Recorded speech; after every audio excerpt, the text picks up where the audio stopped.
And a very good morning to you. It is the 17th of February, Wednesday morning, 2021. And this is your friend Angus Buchan with a thought for the day. If we go to the book of 1 Samuel, chapter 17 and verse 29. And David said, "What have I done now?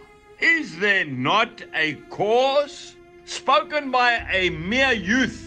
A teenager. He was fearless. You see, the army of Israel was under siege by a bully. That's right, his name was Goliath.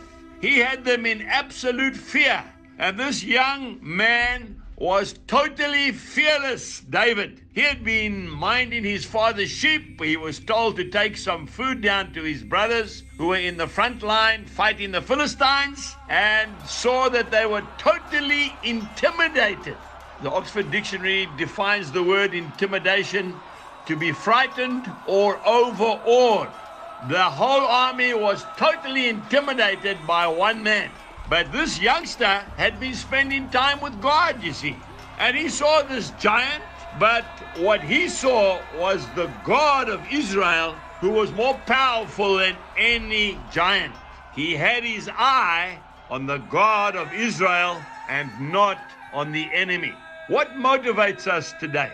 What gets us out of bed in the morning? What is the motivating factor in our lives today? If we say, well, we don't really know, we don't have one, then we are in severe trouble.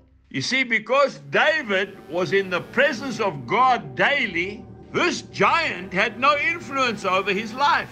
I want to tell you today that the devil is a coward, just like Goliath was. And when you stand up to a coward, he always backs down. You see, because of David's faith in God, he was more willing to take on Goliath than any of the seasoned soldiers in Saul's army. 1 Corinthians chapter 2 verse 9. Eye has not seen, ear has not heard, nor has entered into the heart of a man the things which God has prepared for those who love him. With one accurate slingshot, that young boy dropped the mightiest warrior in the Philistine army. What is that giant in our lives today? It is a cause which gives us courage and strength to keep on taking down the giants in our lives daily. Have a wonderful day today as you remember, with Christ Jesus on your side, there is no one that can overcome you. Goodbye and God bless you.